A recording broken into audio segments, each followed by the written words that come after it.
So ಇಲ್ಲಿ ಸೇರಿರುವಂತ ಎಲ್ಲ ಧ್ಯಾನ ಬಂಧುಗಳಿಗೆ ನಾನು ಈ ದಿನ ನನ್ನ ನಮನವನ್ನ ಅರ್ಪಿಸ್ತಾ ಇದ್ದೀನಿ. ಥ್ಯಾಂಕ್ ಯು ಸೋ ಮಚ್, ನೀವೆಲ್ಲರೂ ಇಲ್ಲಿ ಜಾಯಿನ್ ಆಗಿದ್ದೀರಾ. ಧ್ಯಾನ ಮಾರ್ಗಕ್ಕೆ ಬರೋದಲ್ಲದೆ ಜ್ಞಾನವನ್ನ ಪಡ್ಕೊಳ್ಳುವಂತ ಮನಸ್ಸನ್ನ ಹೊಂದೋದು ತುಂಬಾ ಅಪರೂಪ. ಧ್ಯಾನ ಮಾರ್ಗಕ್ಕೆ ಬಂದು ಔಟ್ ಆಫ್ ಕ್ಯೂರಿಯಾಸಿಟಿ ಧ್ಯಾನ ಕಲ್ತ್ಕೊಂಡ್ ಬಿಡ್ತೀವಿ, ಆದ್ರೆ ಜ್ಞಾನವನ್ನ ಪಡ್ಕೊಳ್ಬೇಕು ಅಂತ ಪ್ರತಿದಿನ ಜಾಯಿನ್ ಆಗೋದಿದೆಯಲ್ಲ, ಅದೇ ದೊಡ್ಡ ಅಚೀವ್ಮೆಂಟ್, ದೊಡ್ಡ ಸಾಧನೆ. ಜ್ಞಾನವನ್ನ ಪಡ್ಕೊಳ್ತೀನಿ ಅಂತ ಮನಸ್ಸು ಮಾಡೋದೇ ಒಂದು ಎನ್ಲೈಟನ್ಮೆಂಟ್. ಪತ್ರಿ ಸರ್ ಹೇಳ್ತಾ ಇದ್ರು, ಆತ್ಮ ಸಾಕ್ಷಾತ್ಕಾರ. ಅದು ಯಾರು ಆತ್ಮ ಸಾಕ್ಷಾತ್ಕಾರದ ಕಡೆ ಹೋಗಿದಾರ ಅವ್ರು ಮಾತ್ರನೇ ಇದು ಜ್ಞಾನ ಬೇಕು ಅಂತ ಹೋಗೋದು. ಸೊ ಎಲ್ಲರಿಗೂ ಮತ್ತೊಮ್ಮೆ ಈ ವಿಸ್ಡಮ್ ಸೆಷನ್ಗೆ ನಿಮ್ಮನ್ನೆಲ್ಲ ಇನ್ವೈಟ್ ಮಾಡ್ತೀನಿ ನಾನು. ಐ ಹೋಪ್ ಎಲ್ಲರಿಗೂ ಕನ್ನಡ ಅರ್ಥ ಆಗುತ್ತಲ್ವಾ. In between I will try English. ಯಾರಿಗಾದ್ರು ಬೇಕಂದ್ರೆ ನೀವು ಹ್ಯಾಂಡ್ ರೈಸ್ ಮಾಡಿ ಇಫ್ ಯು ವಾಂಟ್ ಇಂಗ್ಲಿಷ್. ಯಾರಾದ್ರೂ ಬಂದು ಜಾಯಿನ್ ಆಗ್ಬಿಟ್ಟಿದ್ರೆ ಇಂಗ್ಲಿಷ್ ಪೀಪಲ್. ಓಕೆ, ಕನ್ನಡ ಬರುತ್ತೆ ಮ್ಯಾಮ್, ಎಲ್ಲರಿಗೂ ಕನ್ನಡ ಬರುತ್ತೆ. ಸ್ವಲ್ಪ ನಮ್ ಗ್ರೂಪ್ ಇಂದ ಸ್ವಲ್ಪ ಜನ ಜಾಯಿನ್ ಆಗಿದ್ದಾರೆ, ಅದಕ್ಕೆ ಹೇಳ್ತಾ ಇದ್ದೀನಿ. ಯಾ, ಸೊ ಮ್ಯಾಮ್ ನಾನು ಪಿನ್ ಮಾಡ್ಕೊಳ್ಳ. Yes, thank you. ಸೊ ಇದು ಟೋಲ್ಟೆಕ್ ಅವರು ಬರ್ದಿರುವಂತ, ಟೋಲ್ಟೆಕ್ ಅನ್ನೋ ಒಂದು ಪಂಗಡ, ಒಂದು ಗ್ರೂಪ್ ಆಫ್ ಪೀಪಲ್. ಈಗ ಹೆಂಗೆ ನಮ್ಮ ಹಿಮಾಲಯದಲ್ಲಿ ಋಷಿ ಮುನಿಗಳಿದಾರಲ್ಲ, ಅವ್ರಿಗೆ ಎಷ್ಟೊಂದ್ ತರದ ಹೆಸರು ಹೇಳ್ತೀವಿ ನಾವು ಅಲ್ವಾ, ಸಾಧುಗಳು, ಇನ್ನೇನೇನೋ ಹೆಸರುಗಳೆಲ್ಲ ಬಳಸ್ತೀವಿ ಅವ್ರಿಗೆ. ಸೊ ಆತರ ನಾರ್ತ್ ಅಮೇರಿಕನ್ ಅಲ್ಲಿ ಟೋಲ್ಟೆಕ್ ಅನ್ನೋ ಒಂದು ಪಂಗಡ. ಈ ಟೋಲ್ಟೆಕ್ ಅವ್ರ ಕೆಲ್ಸ ಏನು, ನಮ್ಮಲ್ಲಿ ಹೆಂಗೆ ಹಿಮಾಲಯದ ಗುರುಗಳು ಪ್ರಾಚೀನವಾದ ಆಧ್ಯಾತ್ಮಿಕ ಜ್ಞಾನ ಸೂತ್ರಗಳನ್ನ ಕಂಡಿಡಿದು ಪ್ರಪಂಚಕ್ಕೆ ಹಂಚೋ ಕೆಲಸವನ್ನ ಅವರು ತಮ್ಮ ಜವಾಬ್ದಾರಿ ಅಂತ ಹೆಂಗೆ ನಡೆಸ್ತಾರೋ, ಈ ಟೋಲ್ಟೆಕ್ ನಾರ್ತ್ ಅಮೆರಿಕಾ ಅಲ್ಲಿ ಈ ತರ ಒಂದು ಪಂಗಡ. ಇವರು ಆಧ್ಯಾತ್ಮಿಕ ಜ್ಞಾನದ ರಕ್ಷಣಕಾರರು, ಅದನ್ನ ಕಂಡಿಡಿದು ಜನಕ್ಕೆ ಹಂಚುವಂತ ಕೆಲಸ ಇವ್ರದು. ಸೊ ಈ ಟೋಲ್ಟೆಕ್ ಇಂದ ಬರೋ ಜ್ಞಾನನ ಡಾನ್ ಮಿಗ್ವೆಲ್ ರ್ಯೂಸ್ ಅನ್ನೋರು ಈ ಪುಸ್ತಕ ಬರೆದಿದ್ದಾರೆ, 4 ಅಗ್ರಿಮೆಂಟ್ಸ್. ಸೊ ಇದರ ಬರಹಗಾರ ಡಾನ್ ಮಿಗ್ವೆಲ್ ರ್ಯೂಸ್, ತುಂಬಾ ಫೇಮಸ್, ತುಂಬಾ ಪುಟ್ಟ ಬುಕ್ ಇದು. ಇವಾಗ ಕನ್ನಡದಲ್ಲೂ ಅವೈಲೇಬಲ್ ಇದೆ, ನೀವು ಫ್ಲಿಪ್ಕಾರ್ಟ್ ಅಲ್ಲಿ ಆರ್ಡರ್ ಮಾಡ್ಕೊಳ್ಬಹುದು. ಸ್ವಲ್ಪ ಸೋರ್ ಥ್ರೋಟ್ ಇದೆ, so I'll go slow. So ಇದು 4 ಅಗ್ರಿಮೆಂಟ್ಸ್. ಅಗ್ರಿಮೆಂಟ್ಸ್ ಅಂದ್ರೆ ಏನ್ ಫಸ್ಟ್ ಅರ್ಥ ಮಾಡ್ಕೊಳ್ಳೋಣ. ಕನ್ನಡದಲ್ಲಿ ಇದನ್ನ ಅಗ್ರಿಮೆಂಟ್ಸ್ ಅಂದ್ರೆ ಅನುಬಂಧ, ಒಂದು ಕಾಂಟ್ರಾಕ್ಟ್. ಈಗ ಒಂದ್ ಮನೆಗೆ ಹೋಗೋಕ್ಕೂ ಮುಂಚೆ ನಾವು ಬಾಡಿಗೆ ಮನೆಗೆ ಹೋಗ್ಬೇಕಂದ್ರೆ ಒಂದು ಕಾಂಟ್ರಾಕ್ಟ್ ಬರ್ಕೊಳ್ತೀವಿ, ನಮ್ಗೂ ಒಂದು ಓನರ್ಗೂ ಇದು ಕಾಂಟ್ರಾಕ್ಟ್. ಆ ತರ ಪ್ರತಿಯೊಂದು ಜೀವ ಈ ಭೂಮಿ ಮೇಲೆ ಹುಟ್ಟತಾನೆ ತಾನೊಂದು ಕಾಂಟ್ರಾಕ್ಟ್ ಅಲ್ಲಿ ಹುಟ್ಟುತ್ತೆ, ತಾನೊಂದು ಅಗ್ರಿಮೆಂಟ್ ಅಲ್ಲಿ ಹುಟ್ಟುತ್ತೆ, ತಾನೊಂದು ಅನುಬಂಧದಲ್ಲೇ ಹುಟ್ಟೋದು. ಪ್ರತಿಯೊಂದು ಜೀವನು ಯಾವುದು ಫ್ರೀಯಾಗಿ ಹುಟ್ಟೋದೇ ಇಲ್ಲ. ಪ್ರತಿಯೊಂದು ಜೀವನು, ಉದಾಹರಣೆಗೆ ಹುಟ್ಟಿದ ತಕ್ಷಣ ಒಂದು ಹೆಣ್ಣು ಮಗು ಆದ್ರೆ, ಓಹೋ ಇವಳು ತುಂಬಾ ಒಳ್ಳೆ ಹೆಣ್ಣು ಮಗಳು, ಇದು ದೊಡ್ಡವಳಾದ್ಮೇಲೆ ಡಾಕ್ಟರ್ ಆಗ್ತಾಳೆ,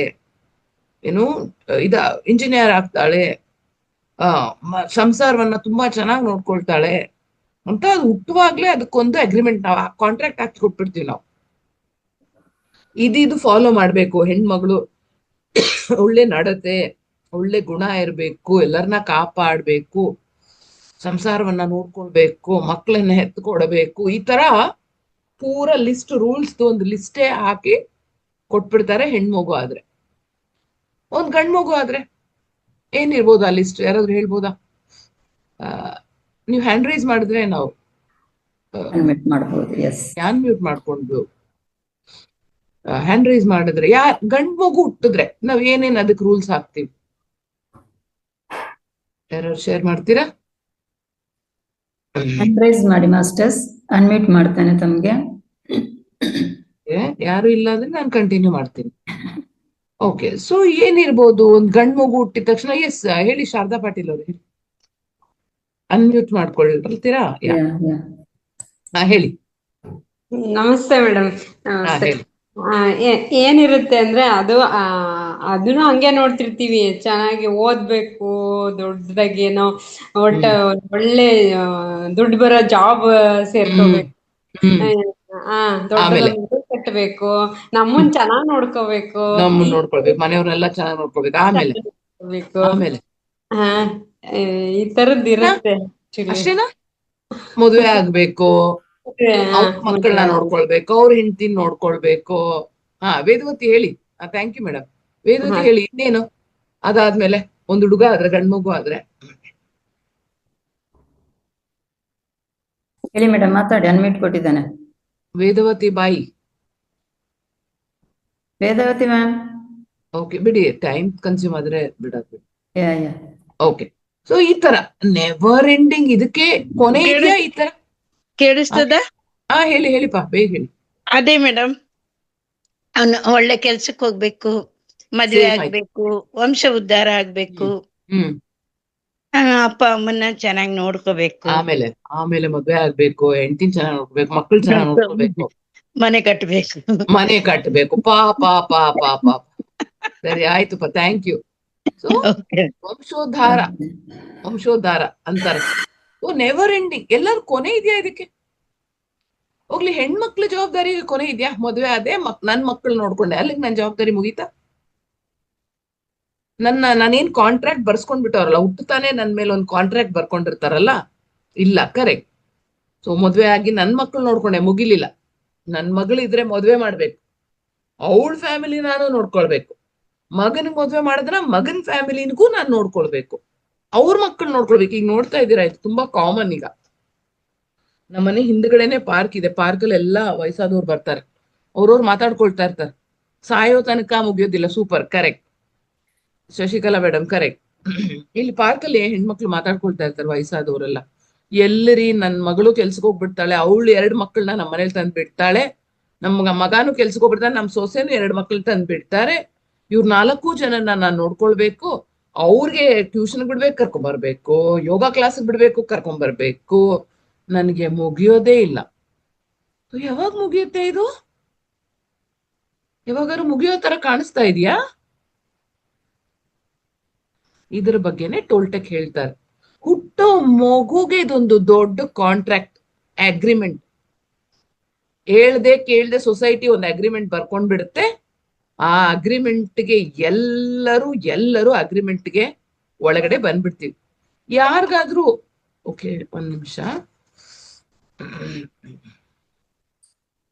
ಯಾರಿಗಾದ್ರೂ ಈ ಅಗ್ರಿಮೆಂಟ್ ಇಂದ ಹೊರತಿದ್ಯಾ? ಈ ಭೂಮಿಲಿ ಯಾರಿಗಾದ್ರೂ ಫ್ರೀಡಮ್ ಇದೆಯಾ ಇದರಿಂದ?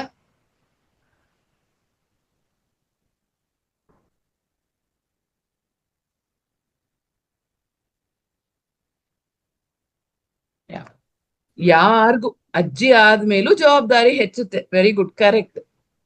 ಈ ಪ್ರಪಂಚದಲ್ಲಿ ಯಾರಿಗೂ ಈ ಜವಾಬ್ದಾರಿಯಿಂದ, ಈ ಅಗ್ರಿಮೆಂಟ್ ಇಂದ ಬಿಡುಗಡೆ ಇಲ್ಲ. ಯಾರಿಗಾದ್ರೂ ಇದೆಯಾ? ನಿಮ್ ಕಣ್ಣಲ್ಲಿ ಯಾರಾದ್ರೂ ಕಾಣಿಸ್ತಾರಾ? ಯಾರಿಗಾದ್ರೂ ಅಗ್ರಿಮೆಂಟ್ ಇಲ್ದೆ ಅವ್ರು ಫ್ರೀಯಾಗಿ ಓಡಾಡ್ತಾ ಇದ್ರೆ ನಮ್ಗೆ ಅವ್ರ ಮೇಲೆ ಹೊಟ್ಟೆ ಉರಿಯಲ್ಲ. ಅವನು ವೇಸ್ಟ್ ಫೇಲೋ, ಪ್ರಯೋಜನಕ್ಕಿಲ್ಲ. ನಾವ್ ಎಷ್ಟು ಹೇಳ್ತೀವಿ, ಯಾಕಂದ್ರೆ ನಮಗ್ ತಡ್ಕೊಳಕ್ ಆಗ್ತಾ ಇಲ್ಲ, ಅದಕ್ಕೆ ಅವ್ನು ಫ್ರೀಯಾಗಿ ಓಡಾಡ್ತಾ ಇದ್ದಾನಲ್ಲ. ಸೊ ಟೋಲ್ಟೆಕ್ ಇದ್ರ ಬಗ್ಗೆ ಹೇಳ್ತಾರೆ. ಹಾಗಾದ್ರೆ ಪ್ರತಿ ಹುಟ್ಟೋ ಪ್ರತಿ ಜೀವನು ಈ ಅನುಬಂಧಕ್ಕೆ ಒಳಪಡತ್ತೆ.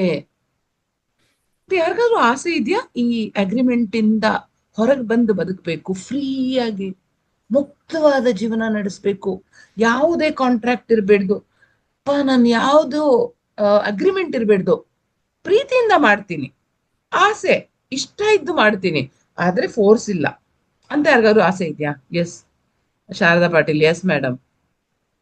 ಚಾಟಲ್ ಹಾಕಿ ಯಾರ್ಯಾರಿಗೆ ಇಷ್ಟ ಆತರ ಮುಕ್ತವಾದ ಜೀವನ ನಡೆಸ್ಬೇಕು, ನಿಮ್ಮಿಂದ ಏನೂ ಅಪೇಕ್ಷೆ ಇರಬೇಡ್ದು, ಎಕ್ಸ್ಪೆಕ್ಟೇಷನ್ ಇಲ್ಲ, ಬಟ್ ಇಷ್ಟ ಇದ್ರೆ ಮಾಡ್ಬೋದು ಆತರ. ಎಷ್ಟು ಜನಕ್ಕೆ ಇಷ್ಟ ಆತರ ಬದುಕ್ಬೇಕಂತ? ಇಷ್ಟ ಇದೆಯಾ ಆತರ? Correct. Madhura wants to, yes Madhura, correct. ಇನ್ಯಾರಿಗಾದ್ರು ಈ ತರ? ನಾವು ನೀವು ಅಷ್ಟೇ ಅಲ್ಲ, ಪ್ರಪಂಚದಲ್ಲಿ ಎಲ್ಲರೂ ಇದನ್ನೇ ಆಸೆ ಪಡ್ತಾರೆ. Ambika madam, correct.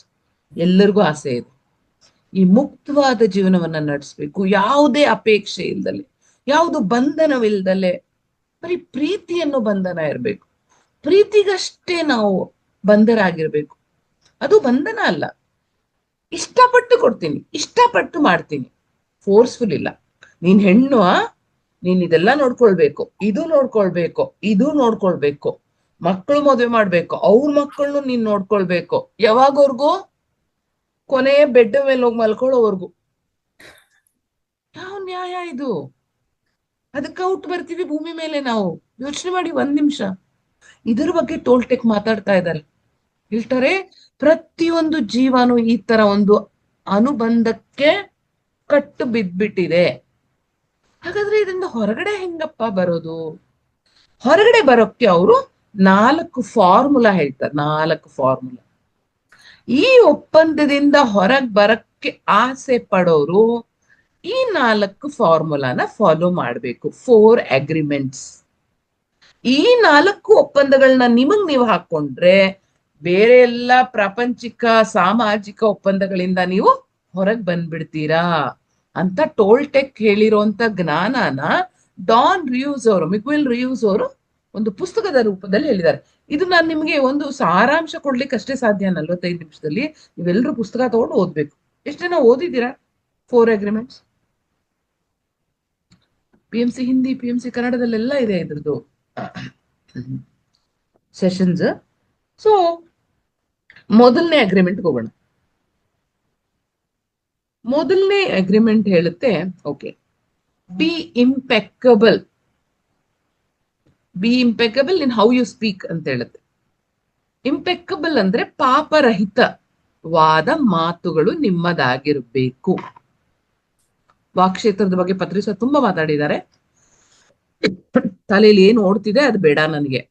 ಆದ್ರೆ ಬಾಯಿಂದ ಹೊರಗ್ ಬರಕ್ಕೂ ಮುಂಚೆ ಪ್ರತಿ ಪದ ಫಿಲ್ಟರ್ ಆಗಿ ಫಿಲ್ಟರ್ ಆಗಿ ಫಿಲ್ಟರ್ ಆಗಿ ಫಿಲ್ಟರ್ ಆಗಿ ಇದು ಸರಿಯಾಗಿ ಮಾತಾಡ್ತಾ ಇದ್ದೀನಾ?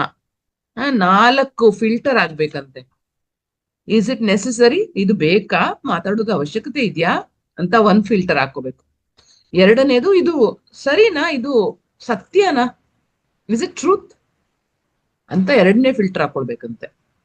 3ನೇ ಫಿಲ್ಟರು, ಇದು ಯಾರ ಮನ್ಸಿಗೂ ನೋವು ಕೊಡಲ್ವಾ ನಾ ಮಾತಾಡ್ತಾ ಇರೋದು ಅಂತ 3ನೇ ಫಿಲ್ಟರ್ ಹಾಕೊಳ್ಬೇಕಂತೆ.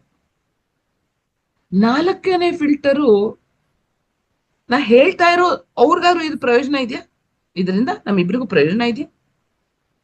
ಈ 4 ಫಿಲ್ಟರ್ನ ದಾಟಿ ಬರ್ಬೇಕಂತೆ ಪ್ರತಿ ಪದ. ಈ 4 ಫಿಲ್ಟರ್ ಅಲ್ಲಿ ಯಾವ್ದಾದ್ರು ಒಂದು ಹೇಳಿದ್ರು ಅದು ನಿಂತೋಗ್ಬೇಕಂತೆ.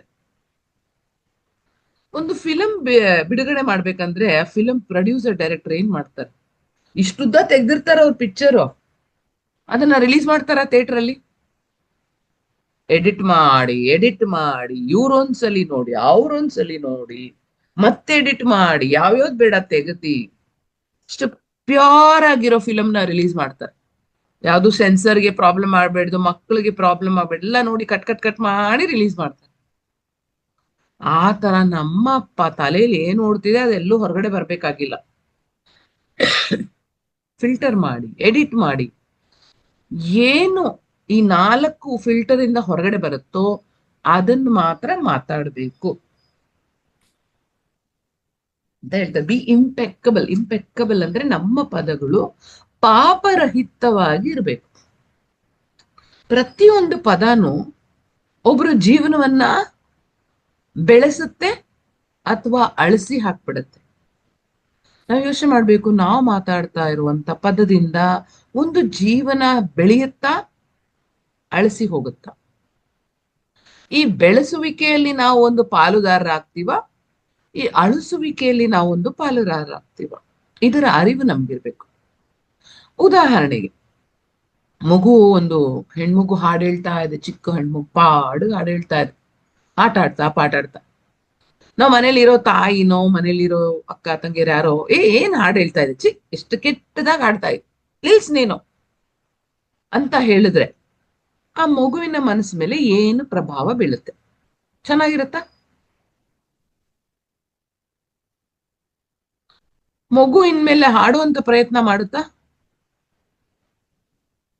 ಅದು ನೋ. S Divya, correct. ಇಲ್ಲಿಂದ ಅದು ಹಾಡೋದನ್ನೇ ನಿಲ್ಸ್ಬಿಡುತ್ತೆ. ನೀವು ಅದರ ಜೀವನವನ್ನ ಅಳಿಸಿ ಹಾಕ್ಬಿಟ್ರಿ.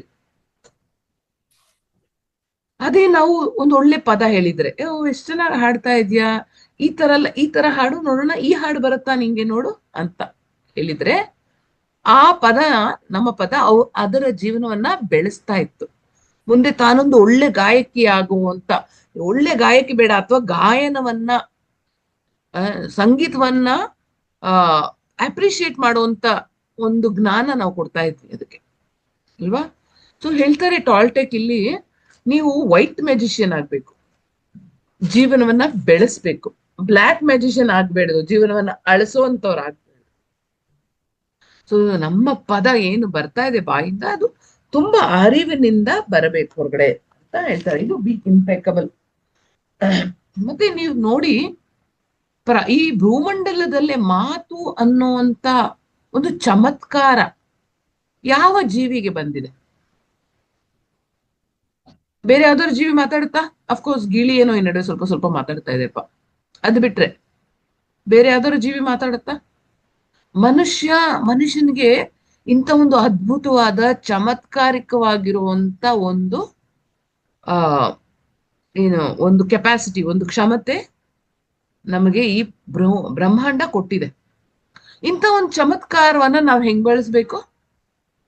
ಮತ್ತೊಬ್ರು ಜೀವನದಲ್ಲಿ ಚಮತ್ಕಾರವನ್ನ ಉಂಟು ಮಾಡ್ಲಿಕ್ಕಷ್ಟೇ ಬಳಸ್ಬೇಕು. ನಮಗೆ ಏನೂ ಹಕ್ಕಿಲ್ಲ. ಎಂತ ಜವಾಬ್ದಾರಿ ನೋಡಿ, ಮನುಷ್ಯನ್ಗೆ ಎಂತ ಒಂದು ಕ್ಷಮತೆ ಕೊಟ್ಟು, ಒಂದು ಕೆಪಾಸಿಟಿ ಕೊಟ್ಟು, ತಾನು ಬೇಕಾದ್ ಮಾತಾಡ್ಬೋದು. ಆವಾಗ ತನ್ನ ಜೊತೆ ಇರೋ ಪ್ರಾಣಿ ಪಕ್ಷಿಗಳಿಗಿಲ್ಲ. ಹಾಗಾದ್ರೆ ನಾವ್ ಇದನ್ನ ಎಷ್ಟು ಜವಾಬ್ದಾರಿಯಿಂದ ಬೆಳೆಸ್ಬೇಕು ಸ್ನೇಹಿತರೆ. ಸೊ ಅವ್ರು ಹೇಳ್ತಾರೆ, ಎಷ್ಟು ಪಾಪರಹಿತ್ಯವಾಗಿ ನೀನ್ ಮಾತಾಡ್ತೀಯೋ. ಮತ್ತೆ ಹೇಳ್ತಾರೆ ಗಾಸಿಪ್, ನಾವು ಕೇಳ್ತೀವಿ, ಪತ್ರಿ ಸರ್ ಹೇಳ್ತಾ ಇರೋ ಗಾಸಿಪ್ ಇಸ್ ಲೈಕ್ ಕ್ಯಾನ್ಸರ್. ಯಾರು ಗಾಸಿಪ್ ಅಂದ್ರೆ ಏನರ್ಥ? ಮೂರನೇ ವ್ಯಕ್ತಿ ಬಗ್ಗೆ, ಮೂರನೇ ವ್ಯಕ್ತಿ ಇಲ್ದಲೇ ಇರುವಾಗ ಇಬ್ರು ಮಾತಾಡ್ಕೊಳ್ಳೋದು. ಅದು ಸಹಜವಾಗಿರುವಂತ ಸ್ವಾಭಾವಿಕವಾಗಿರೋ ಮಾತೇ ಆಗಿರ್ಬೋದು, ಆದ್ರೆ ಅದು ಗಾಸಿಪ್.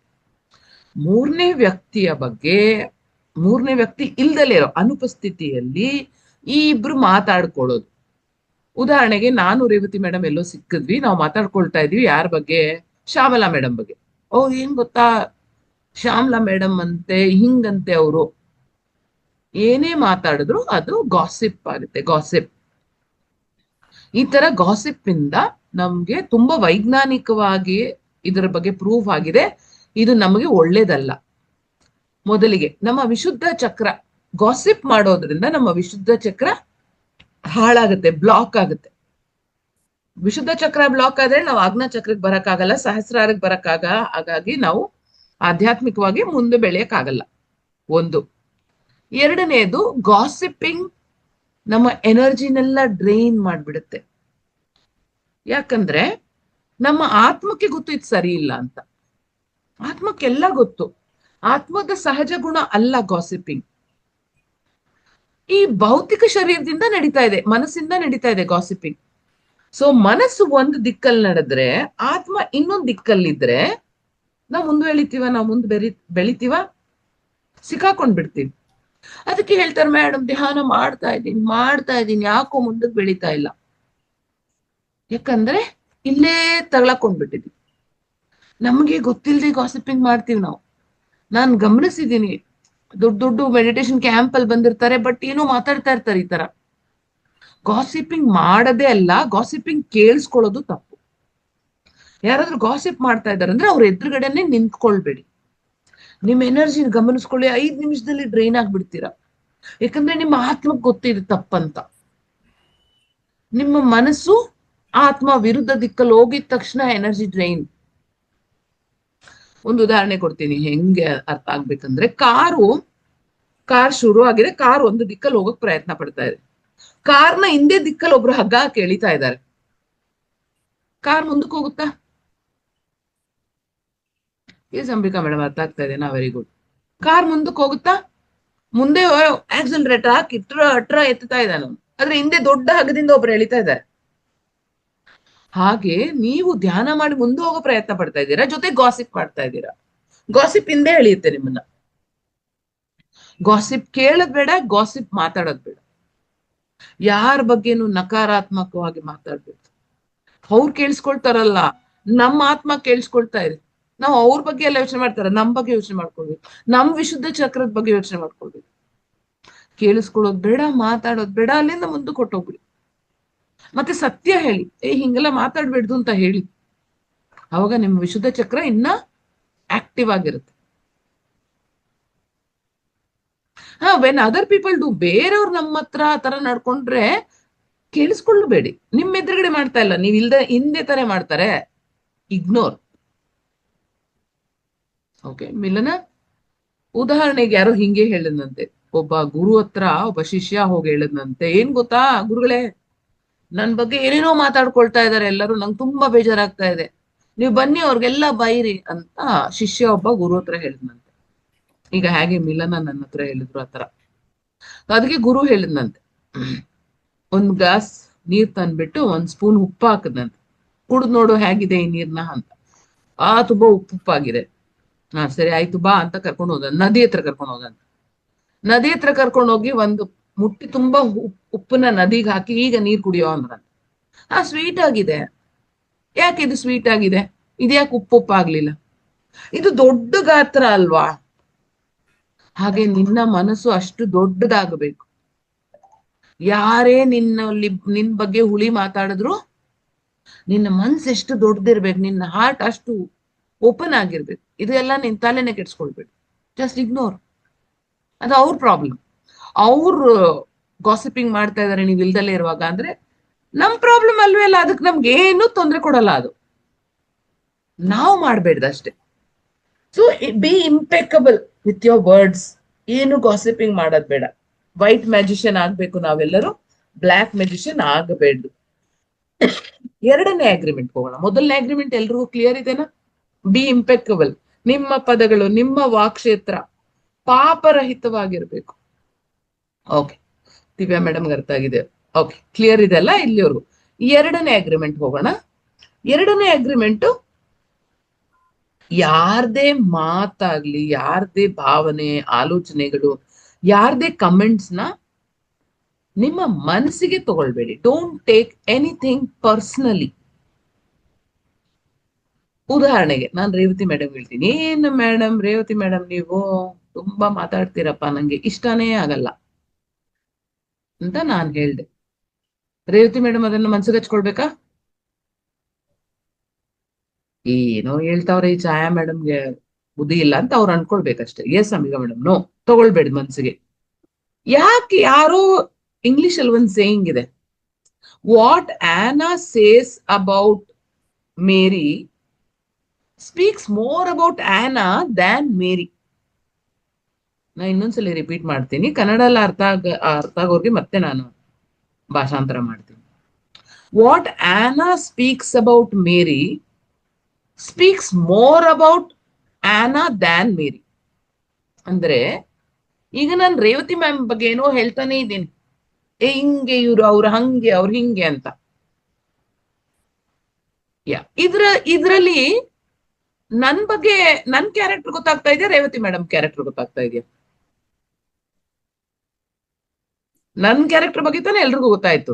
ಈ ಛಾಯಾ ಮೇಡಮ್ ಏನೇನೋ ಮಾತಾಡ್ತಾರೆ. ನಿಮ್ದು ಕರೆಕ್ಟ್ ಅಂಬಿಕಾ ಮೇಡಮ್, ನನ್ ಕ್ಯಾರೆಕ್ಟರ್ ಗೊತ್ತಾಯ್ತು. ಕರೆಕ್ಟ್.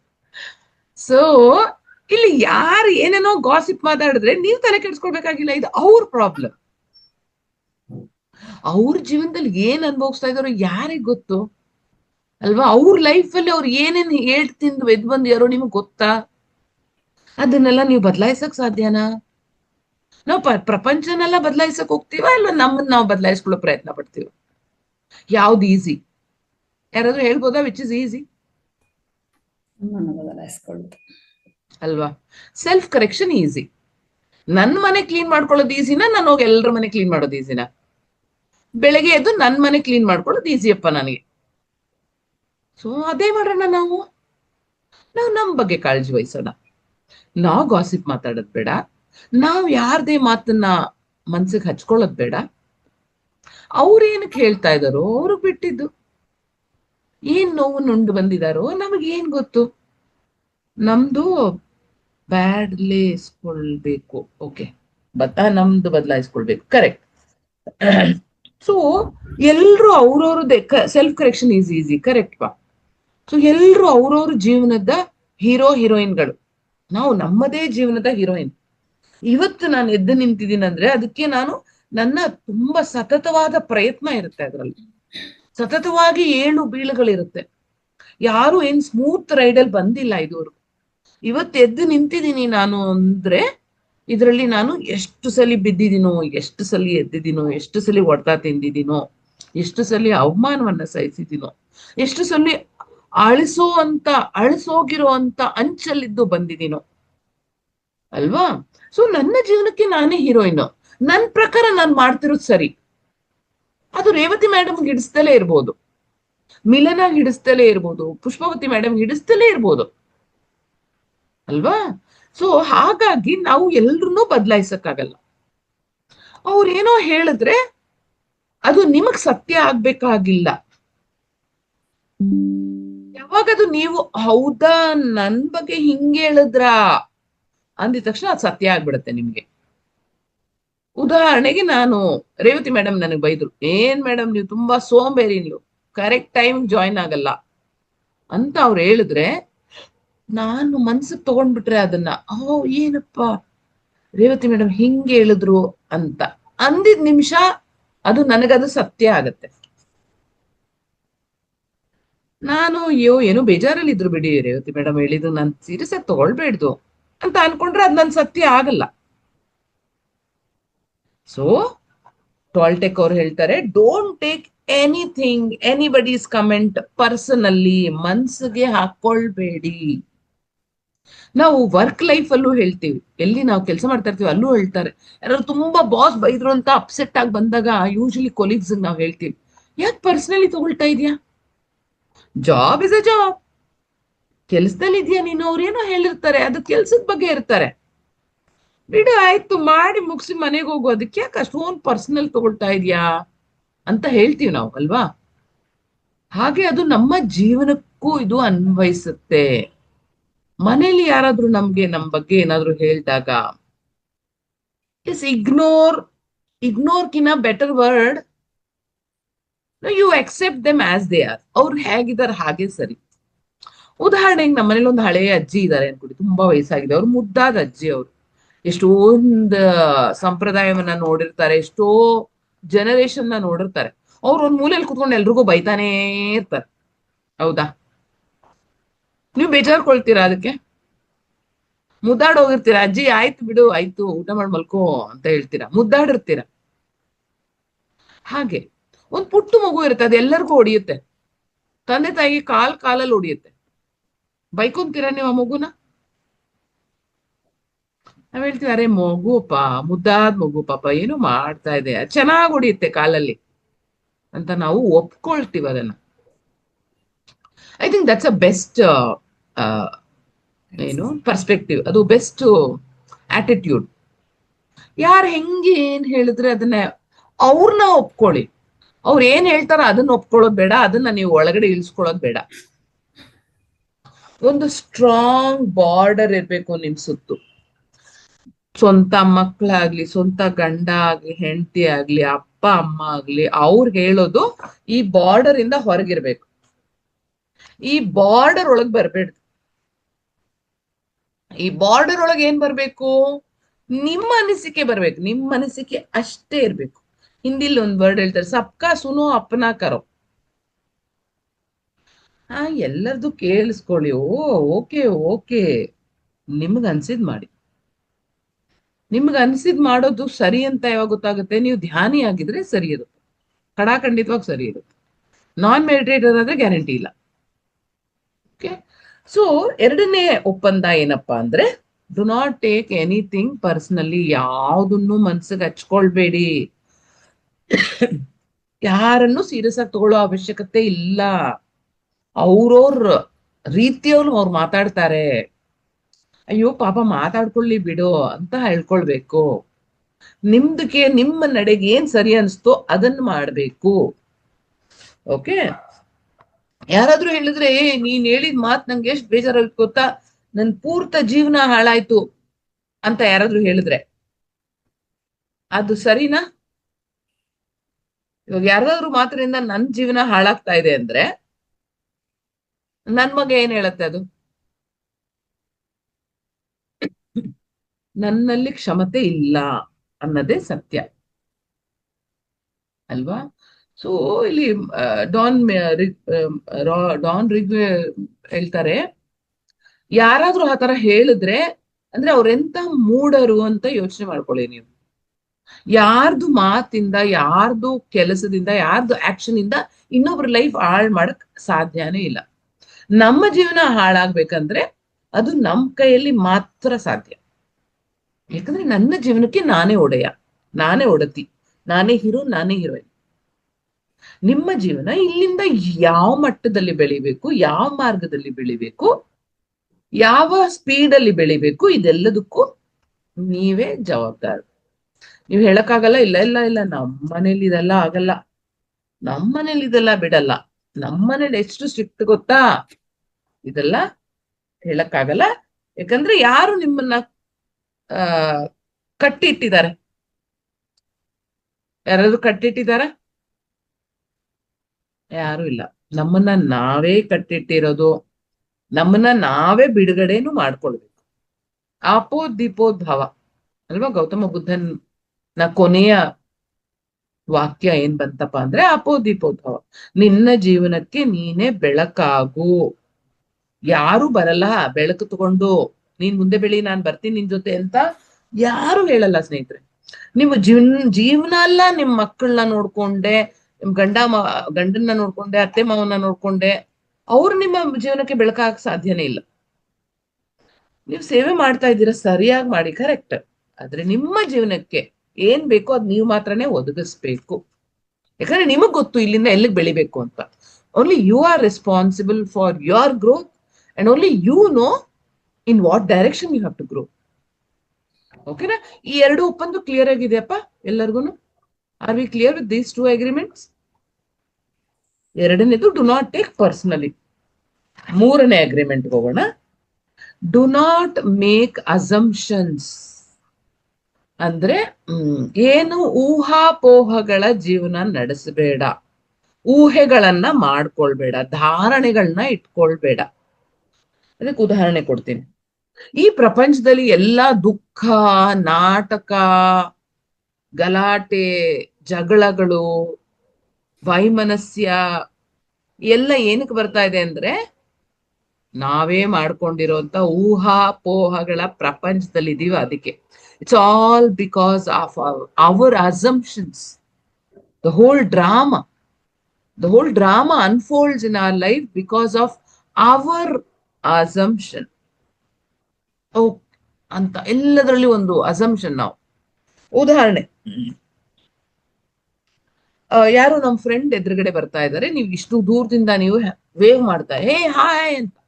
ಉದಾಹರಣೆಗೆ ವಿಶಾಲಿ ಎದುರುಗಡೆ ಬರ್ತಾ ಇದ್ರೆ ನಾನು ವಿಶಾಲಿಗೆ ವಿಶ್ ಮಾಡ್ತಾ ಇದ್ದೀನಿ, ವಿಶಾಲಿ ಹಾಯ್ ವಿಶಾಲಿ ಅಂತ. ವಿಶಾಲಿ ಅದನ್ನ ವಿಶ್ ನಾ ನೋಡ್ದಲ್ಲೇ ಮೇಡಮ್ ವಿಶಾಲಿ ಏನ್ ಮಾಡಿದ್ರು, ಹಿಂಗ್ ತಿರ್ಕೊಂಡು ಹೋಗ್ಬಿಟ್ರು. ನಾನು ಅಸಂಪ್ಷನ್ ಮಾಡ್ದೆ, ನನ್ನ ಊಹೆ, ನಾನು ಪೂರ ತಲೆಯಲ್ಲಿ ಸ್ಟೋರಿ ಓಡಿಸ್ತೀನಿ. ಯಾಕೋ ವಿಶಾಲಿ ನನ್ ವಿಶ್ಶೇ ಮಾಡ್ಲಿಲ್ಲ. ನಂಗನ್ಸುತ್ತೆ ವಿಶಾಲಿಗೆ ನನ್ ಮೇಲೆ ಕೋಪ ಇದೆ. ಯಾಕೆ ಕೋಪ ಇರ್ಬೋದು? ಅವ್ರಿಗೆ ಅದೇ ಇನ್ನೊಬ್ರು ಫ್ರೆಂಡ್ ಇದಾರಲ್ಲ, ಅವ್ರೇನೋ ಹೇಳ್ಕೊಟ್ಟಿದ್ದಾರೆ. ಓಕೆ, ಅವ್ರ ಮನೆಯವ್ರು ಯಾರೋ ಹೇಳ್ಕೊಟ್ಟಿದ್ದಾರೆ. ಏನ್ ಗೊತ್ತಾ, ಈಗ ನನ್ ಮಗ ನನ್ನ ಸರಿಯಾಗಿ ಮಾತಾಡ್ಸಿಲ್ಲ ಅಂದ್ರೆ ನಾನು ಏನ್ ಅನ್ಕೊಳ್ತೀನಿ, ಏನ್ ಗೊತ್ತಾ, ನನ್ ಸೊಸೆ ಇದ್ದಾಳಲ್ಲ ಅವಳೇನೋ ಹೇಳ್ಕೊಟ್ಟಿದ್ದಾಳೆ. ಕರೆಕ್ಟ್, ನನ್ಗೆ ಗೊತ್ತು, ನನ್ ಕಂಡ್ರಾಗಲ್ಲ ಅವಳಿಗೆ ಎಲ್ಲ ಇಂಥದೆಲ್ಲ ಹೇಳ್ಕೊಡ್ತಾಳೆ. ಇನ್ನೂ ಒಬ್ಬೊಬ್ರು ಇದಾರೆ, ಇವ್ರು ಈ ತರ ಮಾಡಿಸ್ತಾರೆ, ಆ ತರ ಮಾಡಿಸ್ತಾರೆ, ಏನೇನೋ ಮಾಡಿಸ್ತಾರ ಅವ್ರು. ನನ್ ಮಗನ್ ತಲೆನ ಎಲ್ಲ ತೊಳ್ಬಿಟ್ಟಿದ್ದಾಳೆ. ಸೊ ಏನೇನೋ ಈ ನಡುವೆ ಅದಕ್ಕೆ ಅವನಿಗೆ ನನ್ ಮೇಲೆ ಪ್ರೀತಿನೇ ಇಲ್ಲ. ಅದಕ್ಕೆ ಇವತ್ ಬಂದ್ರೆ ನೋಡಿದ್ರು ನನ್ ನೋಡಿ ಅವ್ನ್ ನಗ್ಲಿಲ್ಲ. ಇದು ನನ್ನ ಊಹೆನಾ? ಇದು ಸರಿಯಾ? ಈ ತರ ನನಗ್ ಡೌಟ್ ಬಂದಾಗ ನಾನು ಏನ್ ಮಾಡ್ಬೇಕು? ಬರುತ್ತಲ್ವಾ ಜೀವನದಲ್ಲಿ, ತುಂಬಾ ಸಹಜ ಇದು. ಎಸ್ಪೆಷಲಿ ಕ್ಲೋಸ್ ರಿಲೇಟಿವ್ಸ್, ಗಂಡ ಹೆಂಡತಿ, ಮಕ್ಕಳು, ಅತ್ತೆ ಮಾವ, ಅಪ್ಪ ಅಮ್ಮ, ಇದು ನಮ್ಮ ಈ ತರ ಕ್ಲೋಸ್ ರಿಲೇಟಿವ್ಸ್ ಅಲ್ಲಿ ನಾವೇನ್ ಮಾಡ್ತೀವಿ, ನಮ್ಮ ಊಹೆಗಳಿಗೆ ತುಂಬಾ ರೆಕ್ಕೆ ಪುಕ್ಕ ಎಲ್ಲ ಕೊಟ್ಬಿಡ್ತೀವಿ. ನೋಡ್ತಿರೋದ್ ಒಂದಾದ್ರೂ ನಾವ್ ಏನ್ ನೋಡ್ತೀವಿ, ನಮಗೇನ್ ಬೇಕು ಅದನ್ನ ನೋಡ್ತೀವಿ. ಯಾವ ರೀತಿ ಬೇಕು ನಾನು ಆತರ ನೋಡ್ತೀನಿ. ಸೊ ನಾನು ವಿಶಾಲಿ ಮೇಡಮ್ ಬಗ್ಗೆ ಎಲ್ಲ ಕತೆ ಕಟ್ಕೊಂಡೆ. ವಿಶಾಲಿ ಅದಕ್ಕೆ ನನ್ನ ಸರಿಯಾಗಿ ಮಾತಾಡ್ಸಿಲ್ಲ ಇವತ್ತು, ಯಾಕಂದ್ರೆ ಆ ತರ ಆಗಿದೆ, ಈ ತರ ಆಗಿರ್ಬೋದು, ಈ ತರ ಆಗಿರ್ಬೋದು. ಸೊ ಏನಾಯ್ತು, ಈ ತರ ಆಯ್ತು ನಮ್ಮಿಬ್ರಿಗೂ. ಸೊ ಮುಂದೊಂದ್ಸಲಿ ಸಿಕ್ಕಿದಾಗ ನಾನು ಹೇಳ್ತಾ ಇದ್ದೀನಿ, ಏನು ವಿಶಾಲಿ ನೀವು ಈ ತರ ಮಾಡ್ಬೋದಾ, ಈ ತರ ಆ ತರ, ಅದು ಕೇಳಲ್ಲ, ಇಂಡೈರೆಕ್ಟ್ ಆಗಿ ಏನೋ ಮಾತಾಡ್ತಾ ಇರ್ತೀನಿ ನಾನು, ಏನೋ ಇಂಡೈರೆಕ್ಟ್ ಆಗಿ ಅವ್ರನ್ನ ಈ ಆಳಿಸ್ತಾ ಇರ್ತೀನಿ. ಸರಿನಾ? ಎಷ್ಟ್ ಜನ ಒಪ್ತೀರಾ ಇದೆಲ್ಲ ನಡೆಯುತ್ತಲ್ವಾ? ಆದ್ರೆ ಈ ತರ ಸ್ಥಿತಿಲಿ ನಾವ್ ಏನ್ ಮಾಡ್ಬೇಕು? ನನಗೊಂದು ಊಹೆ ಬಂದಿದೆ, ನಂಗೆ ಅಸಂಪ್ಷನ್ ಬಂದಿದೆ, ಈ ತರ ಆಗಿರ್ಬೋದು ಅಂತ. ಏನ್ ಮಾಡ್ಬೇಕು ನಾನು? ನಾನೇ ಒಂದು ಊಹೆ ಪೋಹೆಗಳು ಕಟ್ಕೊಳ್ಬೇಕಾ? ಅದಕ್ಕೆ ಟೋಲ್ಟೆಕ್ ಅವ್ರು ಹೇಳ್ತಾರೆ, 10 ಅಲ್ಲ 20 ಪ್ರಶ್ನೆಗಳನ್ನ ಕೇಳಿ ಈ ಊಹೆಗಳನ್ನ ಸರಿನಾ ಅಂತ ನೀನು ದೃಢಪಡಿಸ್ಕೊಳ್ಬೇಕು. 10 ಅಲ್ಲ 20 ಪ್ರಶ್ನೆ ಕೇಳು, ನೀನು ಕೇಳಿ ದೃಢೀಕರಿಸ್ಕೊ, ಇದು ಸರಿನಾ? ನಾ ಕೇಳ್ಬೇಕು, ವಿಶಾಲಿ ಯಾಕೆ, ಏನಾಯ್ತು? ಫೋನ್ ಕಾಲ್ ಮಾಡ್ಬಿಡ್ಬೇಕು, ಯಾಕೆ ವಿಶಾಲಿ ಮಾತಾಡಿಲ್ಲ ನೀವು? ಎದುರುಗಡೆನೆ ಸಿಕ್ಕದೆ, ನಿಮ್ನ ಮಾತಾಡಿಸ್ದೆ, ನಿಮ್ನ ವಿಶ್ ಮಾಡ್ದೆ ಅಲ್ಲ ನಾನು ಅಂತ ನಾನು ಕೇಳ್ಬೇಕು. ಅವಾಗ ವಿಶಾಲಿ ಏನ್ ಹೇಳ್ತಾರೆ? ವಿಶಾಲಿ ನೀವೇನ್ ಹೇಳ್ತೀರಾ? Okay, if you can unmute. Yes Vishali ಹೇಳಿ. ನನ್ನ ಇಂಟೆನ್ಷನ್ ಇರ್ಲಿಲ್ಲ ಇದ್ ಮಾಡೋದು, ಈಗ ಅನ್ಕೊಂಡಿರೋದು. ಓಕೆ, ಮೇ ಬಿ ನನ್ ಇದ್ರಲ್ಲಿ ಏನೋ ನನ್ ಥಾಟ್ಸ್ ಅಲ್ಲಿ ಇದ್ದೆ, ಅದಕ್ಕೆ ನಿಮ್ಮನ್ನ ನೋಡಿ ಇದ್ ಮಾಡಿಲ್ಲ. Right, perfect Vishali, expected answer. So ಅವ್ರು ಹೇಳಿದ್ರು, ಅಯ್ಯೋ ಮೇಡಮ್ ನಿಮ್ನ ನೋಡ್ಲೇ ಇಲ್ಲ ನಾನು, ಯಾವ್ದೋ ಮೂಡಲ್ ಬಂದೆ ಮೇಡಮ್, ನಿಮ್ನ ನೋಡೇ ಇಲ್ಲ ನಾನು, ಸಾರಿ ಮೇಡಮ್, ನೀವ್ ಎದುರುಗಡೆ ಇದ್ರ, ಅರೆ ನಾನು ನೋಡ್ಲೇ ಇಲ್ಲಲ್ಲ ಅಂತ ಹೇಳಿದ್ರು. ಅಲ್ಲಿಗೆ ಏನಾಯ್ತು? ಎಷ್ಟು ಜನ ಬಚಾವಾದ್ರು ಗೊತ್ತಾ? ನಂದು ವಿಶಾಲಿದು ಸಂಬಂಧ ಸರಿ ಹೋಯ್ತು, ಬಚಾವಾಯ್ತು. ಯಾರ್ಯಾರನು ನಾನು ಊಹಿಸ್ಕೊಂಡಿದ್ನಲ್ಲ, ವಿಶಾಲಿಗೆ ಈ ತರ ಎಲ್ಲ ಚುಚ್ಕೊಟ್ಟಿರ್ಬೋದು, ವಿಶಾಲಿಗೆ ಈ ತರ ನನ್ ಬಗ್ಗೆ ಹೇಳ್ಕೊಟ್ಟಿರ್ಬೋದು, ಅವರೆಲ್ಲ ಬಚಾವಾದ್ರು.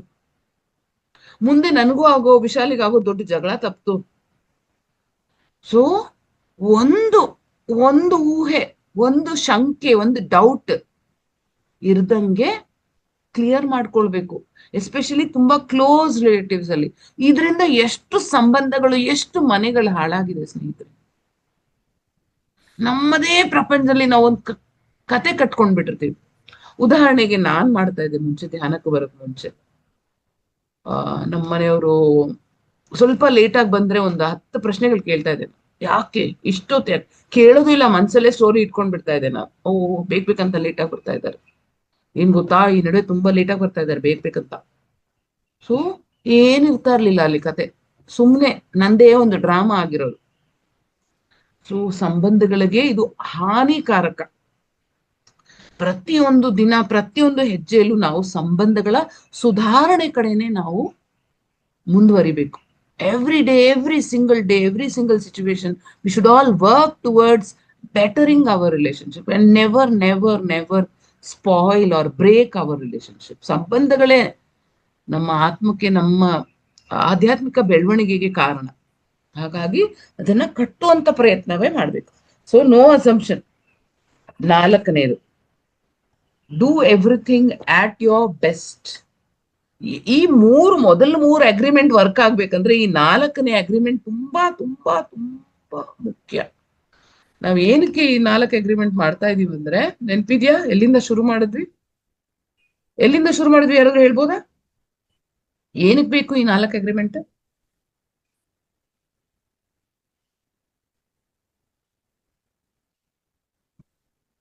ಈ ಸಾಮಾಜಿಕ ಒಪ್ಪಂದಗಳಿಂದ ನೀವು ಹೊರಗಡೆ ಬರ್ಬೇಕಂತ ಇಚ್ಛೆ ಇದ್ರೆ, if you want to break all the contracts, all the bondages, you want to live free, ಪ್ರೀತಿಯಿಂದ ಕೊಡ್ಬೇಕು, ಯಥೇಚ್ಛವಾಗಿ ಕೊಡ್ಬೇಕು, ಪ್ರೆಷರ್ ಇಂದ ಅಲ್ಲ, ಫೋರ್ಸ್ ಇಂದ ಅಲ್ಲ. You shouldn't be kept bonded just for giving. ಇಲ್ಲ, ನೀನ್ ಇಲ್ಲೇ ಇರ್ಬೇಕು, ಇಷ್ಟು ಜನ ನೋಡ್ಕೊಳ್ಬೇಕು, ನಿಂದು ಕೆಲ್ಸ ನೀನು. ಆ ತರ ಜೀವನ ಬೇಡ. ಮುಕ್ತವಾಗಿ ಕೊಡೋಣ, ಪ್ರೀತಿಯಿಂದ ಕೊಡೋಣ. ಆ ಜೀವನವನ್ನ ನಡೆಸ್ಬೇಕಂದ್ರೆ ಈ 4 ಒಪ್ಪಂದಗಳನ್ನ ಫಾಲೋ ಮಾಡ್ಬೇಕು. Yes, to liberate from social agreements, right. ಇದ್ರಲ್ಲಿ 4ನೇ ಅಗ್ರಿಮೆಂಟ್ ಏನಪ್ಪಾ? 4ನೇದು, do everything at your best. ಏನೇ ಒಂದು ಚಿಕ್ಕ ಕೆಲಸ ಮಾಡಿದ್ರು ಜೀವನದಲ್ಲಿ ನಿಮ್ಮ ಪ್ರಕಾರ ಅದು ಬೆಸ್ಟ್ ಆಗಿರ್ಬೇಕು. ನಿಮ್ಮ ಪ್ರಕಾರ ಇವತ್ತು ಏನ್ ಮಾಡಿದೀನಿ ಆ ಪಾಠ ರೇವತಿ ಮೇಡಮ್ ಬೆಸ್ಟ್ ಅನ್ಸಿಲ್ಲ ಇರ್ಬೋದು. ಓ ಇಲ್ಲಪ್ಪ, ಅವತ್ತು ಮೇಡಮ್ ಚೆನ್ನಾಗ್ ಮಾಡಿದ್ರಿ, ಇವತ್ತೇನ್ ನೀವಂತ ಚೆನ್ನಾಗ್ ಮಾಡಿಲ್ಲ. ಅದು ಬೇಡ. ನನಗನ್ನಿಸ್ಬೇಕು ನಾನು ಇವತ್ತು ನಿಮಗೆ 45 ನಿಮಿಷ ಏನ್ ಪಾಠ ಮಾಡಿದ್ದೀನಿ ಅದು ಬೆಸ್ಟ್ ಮಾಡಿದ್ದೀನಿ. ನನ್ನ ಪ್ರಕಾರ ಈ 45 ನಿಮಿಷದಲ್ಲಿ ಇದೇ ಟೋಲ್ಟೆಕ್ ನಾನು 2 ಅವರ್ ಪಾಠ ಮಾಡ್ಬೋದು. 2 ಅವರ್ ಇದೆ, ಕಂಟೆಂಟ್ ಇದೆ. ಆದ್ರೆ ಕೊಟ್ಟಿರೋ 45 ನಿಮಿಷದಲ್ಲಿ ನಾನು ನಿಮ್ಮೆಲ್ಲರಿಗೂ ಅರ್ಥ ಆಗೋಂಗೆ ನನ್ನ ಪ್ರಕಾರ ಬೆಸ್ಟ್ ಮಾಡದ್ನ ಅಂತ ನನಗನ್ಸಿದ್ರೆ ನನ್ ಕೆಲ್ಸ ಆಯ್ತು. ಯಾಕಂದ್ರೆ ನನಗೆ ಬೆಸ್ಟ್ ಅನ್ನಿಸ್ಲಿಲ್ಲ ಅಂದ್ರೆ ಮುಂದೆ ಯಾವತ್ತಾದ್ರೂ ರೇವತಿ ಮೇಡಮ್ ಎದುರುಗಡೆ ಸಿಕ್ಕಿ ಅವ್ರನ್ನ ನೋಡುವಾಗ ನನಗೆ ಒಂದು ಅಳಕಿರುತ್ತೆ. ಅವತ್ತು ನನ್ ಕ್ಲಾಸ್ ಸರಿಯಾಗಿ ಮಾಡಿಲ್ಲ, ಅಯ್ಯೋ ಮೇಡಮ್ ಎದುರುಗಡೆ ಹೆಂಗ್ ಹೋಗೋದು ಅಪ್ಪ ಛೆ ಅಂತ. ಹಾಗೆ ಸಂಬಂಧಗಳಲ್ಲೂ, ನಮ್ಮ ಮನೆಗಳಲ್ಲೂ ಅಷ್ಟೇ. ಒಂದು ದಿನ ನಮ್ ಬೆಸ್ಟ್ ಅಷ್ಟು ಚೆನ್ನಾಗಿಲ್ಲ ಇರ್ಬೋದು. What is the book name is 4 Agreements by Toltec. Don Miguel Ruiz. ನಾನು ಹಾಕ್ತೀನಿ, ಚಾಟಲ್ಲಿ ಹಾಕ್ತೀನಿ ಬುಕ್ ಹೆಸರು. ನಮಗೆ ಅನ್ನಿಸ್ಬೇಕು ನಾವು ಬೆಸ್ಟ್ ಮಾಡಿದೀವಂತ. ನಿನ್ನೆ ನಂಗೆ ಹುಷಾರಿರ್ಲಿಲ್ಲ, ನಾನು ಪ್ರತಿದಿನ ಜಿಮ್ಗೆ ಹೋಗ್ತೀನಿ. ಹುಷಾರಿರ್ಲಿಲ್ಲ ಆದ್ರೂ ಹೋದೆ ಜಿಮ್ಗೆ. ಶೋಲ್ಡರ್ ಪೇನ್ ಇತ್ತು, ನೆಗಡಿ ಜಾಸ್ತಿ, ಕೆಮ್ಮು ಜಾಸ್ತಿ, ಆದ್ರೂ ಜಿಮ್ಗೆ ಹೋದೆ. ಇವತ್ತು ಎಷ್ಟು ಚೆನ್ನಾಗಿ ಮಾಡಿದೆ, ನಿನ್ನೆ ಅಷ್ಟು ಚೆನ್ನಾಗಿ ಮಾಡಿಲ್ಲ ಇರ್ಬೋದು. ಆದ್ರೆ ನಿನ್ನೆ ನನಗಿದ್ದಿದ್ ಕೆಪಾಸಿಟಿ ಪ್ರಕಾರ ನಾನು ಬೆಸ್ಟ್ ಮಾಡಿದೆ. ನನಗಾದಷ್ಟು ಮಾಡಿ ಬಂದೆ. ಅಲ್ಲಿ ಇನ್ಸ್ಟ್ರಕ್ಟರ್ ಅಂತ ಇದ್ರು, ಮೇಡಮ್ ನಿಮ್ ಕೈಲಿ ಆಗಲ್ಲ, ಇಷ್ಟು ಮಾಡಿ ಹೋಗಿ ಸಾಕು ಅಂತ. ಅವನಪ್ಪ ಅಂದ್ಬಿಟ್ಟು ನನಗೆ ಎಷ್ಟಾಗುತ್ತೆ ಅಷ್ಟು ಬೆಸ್ಟ್ ಮಾಡಿ ಬಂದೆ. ಆತರ ಒಂದೊಂದ್ ದಿನ ಆಗಲ್ಲ ಇರ್ಬೋದು, ನಿಮ್ಗೂ ಸಾಕಾಗಿರುತ್ತೆ. ನಿನ್ನೆ ಅಷ್ಟು ನಂದು ಇವತ್ತು ಯಾಕೋ ಅಡ್ಗೆ ಚೆನ್ನಾಗಿ ಬಂದಿಲ್ಲ. ಆದ್ರೆ ಇವತ್ತಿಗೆ ನಿಮ್ ಕೈಲಿ ಎಷ್ಟು ಬೆಸ್ಟ್ ಮಾಡಕ್ ಸಾಧ್ಯನೋ ಅಷ್ಟು ಬೆಸ್ಟ್ ಮಾಡ್ಬೇಕು. ಒಂದೊಂದ್ ದಿನ ವೇರಿ ಆಗುತ್ತೆ, ಚೇಂಜ್ ಆಗತ್ತೆ, ಪರವಾಗಿಲ್ಲ. ಆದ್ರೆ ನಿಮ್ಮ ಆತ್ಮಕ್ಕೆ ಅನ್ಸ್ಬೇಕು ನಾನ್ ಮಾಡಿದ್ದು ನನ್ನ ಪ್ರಕಾರ ಬೆಸ್ಟ್. ನನ್ ಮಗನ ನಾನು ನನಗೆ ಗೊತ್ತಿರೋ ಬೆಸ್ಟ್ ಪ್ರಕಾರದಲ್ಲಿ ನಾನು ನೋಡ್ಕೊಂಡೆ ಅಂತ ನನಗನ್ಸಿದ್ರೆ, ಬೇರೆ ಯಾರು ನನ್ನ ಮೇಲೆ ಏನೇ ಕಮೆಂಟ್ ಮಾಡಿದ್ರು, ಮುಂದೆ ಯಾರಾದ್ರೂ ಬಂದ್ಬಿಟ್ಟು ಏನಪ್ಪಾ ನಿನ್ ಮಗನ್ ಸರಿಯಾಗಿ ಬೆಳೆಸಿಲ್ಲ, ಏನ್ ಈ ತರ ಬೆಳೆಸ್ಬಿಟ್ಟಿದ್ಯಾ ಅಂತ ಯಾರಾದ್ರೂ ಹೇಳಿದ್ರೆ ನನಗ್ ಬೇಜಾರಾಗತ್ತಾ? ನನಗ್ ಗೊತ್ತಿದ್ರೆ ನಾನ್ ಮಾಡಿರೋದು ಬೆಸ್ಟ್ ಅಂತ ನಂಗೆ ಬೇಜಾರಾಗಲ್ಲ. ಅಂದ್ರೆ ನನ್ ಮನ್ಸಲ್ಲೇ ಅಳಕಿದ್ರೆ, ನನ್ ಟೈಮೇ ಕೊಟ್ಟಿಲ್ಲಪ್ಪ, ನಾನು ಕೆಲಸದಲ್ಲಿ ಬ್ಯುಸಿ ಇದ್ಬಿಟ್ಟೆ, ನಾನು ಎಷ್ಟೋ ವರ್ಷ ಮಗನ್ ನೋಡ್ಕೊಳ್ಳಕ್ಲೇ ಆಗ್ಲಿಲ್ಲ, ಮೇಡ್ ಜೊತೆ ಇದ್ದ, ಅವ್ರ ಜೊತೆ ಇದ್ದ, ಇವ್ರ ಜೊತೆ ಇದ್ದ, ನಾನು ನೋಡ್ಕೊಳಕ್ಕೆ ಆಗಿಲ್ಲ, ನಾನು ತುಂಬಾ ಟ್ರಾವೆಲ್ ಮಾಡ್ತಾ ಇದ್ದೆ ಅನ್ನೋ ಅಳಕು ನನ್ ಮನ್ಸಲ್ಲಿದ್ರೆ ಯಾರಾದ್ರೂ ಹೇಳ್ದಾಗ ಏನಾಗುತ್ತೆ, ನಂಗೆ ಬೇಜಾರಾಗುತ್ತೆ, ನಾ ಕುಗ್ಗೋಗ್ತೀನಿ. ಹಾಗಂತ ವರ್ಕಿಂಗ್ ವಿಮೆನ್ ಎಲ್ಲ ನೋಡ್ಕೊಳಕ್ ಆಗಲ್ಲ ಅಂತ ಹೇಳ್ತಿಲ್ಲ. ಆ ಸ್ಥಿತಿಯಲ್ಲೂ ನಾವು ಬೆಸ್ಟ್ ಕೊಡ್ಬೇಕು. ನಮ್ ಕೈಲಿ ಎಷ್ಟಾಗುತ್ತೆ ನನ್ನ ಮನ್ಸಿಗೆ ಅನ್ಸ್ಬೇಕು, ನನ್ನ ಆತ್ಮಕ್ಕೆ ತೃಪ್ತಿ ಆಗಬೇಕು. ಇಲ್ಲಿ ಪ್ರಪಂಚ ಶುರು ಆಗೋದು ಎಲ್ಲಿಂದ, ಎಂಡ್ ಆಗೋದು ಎಲ್ಲಿಂದ ಅಂದ್ರೆ ನನ್ನ ಆತ್ಮಕ್ಕೆ ತೃಪ್ತಿ ಆಗ್ಬೇಕು, ಅಷ್ಟೇ ಅಷ್ಟೇ. ಬೇರೆ ಯಾರೇನ್ ಹೇಳಿದ್ರು ಇದು ನನಗೆ ಮ್ಯಾಟರ್ ಆಗಲ್ಲ. So always always always give your best, do your best. ಅದಕ್ಕೊಂದು ಸಣ್ಣ ಕಥೆ ಹೇಳ್ತೀನಿ. ಒಬ್ಬ ಕೆತ್ತನೆಗಾರ ಇದ್ದ, ಕಲ್ಲು ಕೆತ್ತತಾನಲ್ಲ, ಅವನು ಅದ್ಭುತವಾಗಿ ಶಿಲ್ಪಕಲೆ ಮಾಡ್ತಾನೆ, ಕಲ್ಲು ಕೆತ್ತನೆಗಾರ. ಅವನೊಂದು ದೊಡ್ಡ ಧ್ವಜಸ್ತಂಭ ಮಾಡಿದ. ಧ್ವಜಸ್ತಂಭ ಪ್ರತಿಯೊಂದು ಅಡಿಗೂ ಒಂದೊಂದು ಶಿಲ್ಪ ಕೆತ್ತಬೇಕಾಗಿತ್ತು ಅವನು. ಅದೊಂದು ಸರಿಯಾಗಿ ಒಂದು 30-40 ಅಡಿ ಕೆತ್ತಿದಾನೆ. ಎಲ್ಲೋ ತುದೀಲಿ ಕೆತ್ತಿರೋ ಒಂದು ಮುಖದಲ್ಲಿ ಒಂದು ಗೆರೆ ಎಕ್ಸ್ಟ್ರಾ ಬಂದ್ಬಿಟ್ಟಿದೆ. ಅದು ಅವನು ಗೊತ್ತಾಗ್ಬಿಡ್ತು, ಒಂದು ಮುಖ ಚೆನ್ನಾಗ್ ಬಂದಿಲ್ಲ ಅಲ್ಲಿ ಅಂತ. ಅವನು ಹೋಗಿ ಹೇಳ್ತಾನೆ, ಅಲ್ಲಿ ಮಾಡಿರೋ ಓನರ್ಗೆ ಹೇಳ್ತಾನೆ, ಇದು ಈ ಸ್ತಂಭ ಬೇಡ, ಇದು ಬೇರೆ ಮಾಡ್ತೀನಿ ನಾನು. ಯಾಕಪ್ಪ ಇಷ್ಟು ಚೆನ್ನಾಗ್ ಬಂದಿದ್ಯಲ್ಲ? ಇಲ್ಲ ಇಲ್ಲ, ಅಲ್ಲಿ ಮೇಲೆ ತುದಿಲಿ ಒಂದು ಮುಖ ಚೆನ್ನಾಗ್ ಬಂದಿಲ್ಲ, ಒಂದು ಲೈನ್ ಬಂದ್ಬಿಟ್ಟಿದೆ ಅಂತ ಹೇಳ್ತಾನೆ. ಅವನು ಹೇಳ್ತಾನೆ, ಓನರ್ ಹೇಳ್ತಾನೆ, ಏನ್ ಗೊತ್ತಾಗಲ್ಲ ಬಿಡಪ್ಪ, ಅದ್ ಯಾರು ಮೇಲೋಗಿ ನೋಡ್ತಾರೆ, ಇಟ್ಬಿಡೋಣ, ಇದೇ ಧ್ವಜಸ್ತಂಭ ಇದ್ಬಿಡ್ಲಿ, ಅಲ್ಲಿ ಯಾರು ಹೋಗಿ ಮೇಲೋಗಿ ನೋಡ್ತಾರೆ. ಅದಕ್ಕೆ ಇವನು ಕೆತ್ತನೆಗಾರ ಹೇಳ್ತಾನೆ, ಇಲ್ಲ ಇಲ್ಲ ಇಲ್ಲ, ಇಡ್ಬೇಡಿ ಸರ್, ಯಾರು ನೋಡೋದ್ ಬೇಡ, ನನಗ್ ಗೊತ್ತಲ್ಲ ಅಲ್ಲಿ ಚೆನ್ನಾಗ್ ಬಂದಿಲ್ಲ ಅಂತ, ನನಗಿದು ಚುಚ್ತಾ ಇರುತ್ತೆ, ಬೇಡ ಸರ್ ಇದು ತೆಗೆದ್ಬಿಡಿ, ನಾನು ಬೇರೆ ಮಾಡ್ಕೊಡ್ತೀನಿ ಅಂತ ಹೇಳ್ತಾನೆ. ಸೊ ಹಾಗೆ ನಮಗನ್ನಿಸ್ಬೇಕು. ಆಗ ನಾವು ಯಾವುದೇ ಪ್ರಪಂಚಿಕ ಕಟ್ಟುಬಾಡಿಗೆ ಬೀಳೋದೇ ಬೇಡ. ಮುಕ್ತವಾಗಿ ಜೀವನವನ್ನ ನಡೆಸ್ಬೋದು, ಫ್ರೀಯಾಗಿ, ಪ್ರೀತಿಯಿಂದ ಮಾಡ್ತೀನಿ, ಬೆಸ್ಟ್ ಮಾಡ್ತೀನಿ. ಸೊ ಈ 4 ಒಪ್ಪಂದಗಳನ್ನ ಮತ್ತೊಂದ್ಸಲಿ ರಿಪೀಟ್ ಮಾಡೋಣ. ಮೊದಲನೇದು ಯಾವುದು ಹೇಳ್ಬೋದಾ ಯಾರಾದ್ರು? ಇಂಪೆಕಬಲ್. ಹ ಇಂಪೆಕಬಲ್. ಇಂಪೆಕ್ಕಬಲ್, ಪಾಪರಹಿತವಾದ ನಿಮ್ಮ ಮಾತುಗಳಾಗಿರ್ಬೋದು. ಯಾರಿಗೂ ನೋವು ಕೊಡ್ಬೇಡ್ದು, ಯಾರಿಗೂ ಹೀಯಾಳಿಸ್ಬೇಡ್ದು, ನಗಬೇಡ್ದು. ಯಾರ ಮೇಲಾದ್ರು ನಗದಾದ್ರೆ ನಮ್ಮ ಮೇಲೆ ನಾವು ಜೋಕ್ ಮಾಡ್ಕೊಂಡು ನಗ್ಬೇಕು. ಚೆನ್ನಾಗಿ ನಮ್ಮನ್ ಮೇಲೆ ನಾವು ಜೋಕ್ ಮಾಡ್ಕೊಂಡು ನಗ್ಬೇಕು. ಎಷ್ಟು ಮಜವಾಗಿರುತ್ತೆ ಗೊತ್ತಾ ನಮ್ಮ ಮೇಲೆ ಜೋಕ್ ಮಾಡ್ಕೊಂಡು ನಗೋದು, ಸಖತ್ ಮಜವಾಗಿರುತ್ತೆ. ಕಾಮಿಡಿ ಮಾಡ್ಕೊಂಡು ನಗ್ಬೇಕು ನಿಮ್ ಮೇಲೆ, ನೀವು ನಿಮ್ಮನ್ನ ನೋಡ್ ನಗ್ಬೇಕು ಅವರೆಲ್ಲ, ಎಷ್ಟು ಮಜವಾಗಿರುತ್ತೆ. ಇದು ಬಿ ಇಂಪೆಕ್ಕಬಲ್. ಎರಡನೇದು Gossip is not good actually. ಎರಡನೇದು ಯಾವ್ದಪ್ಪ? Gossip. ಹಾ ಅಲ್ಲ, ಅದು ಇಂಪೆಕ್ಕಬಲ್ಲೇ ಗಾಸಿಪ್ ಬಂತು. ಎರಡನೇದು ಯಾರು ಬರ್ಕೊಂಡ್ರಿ?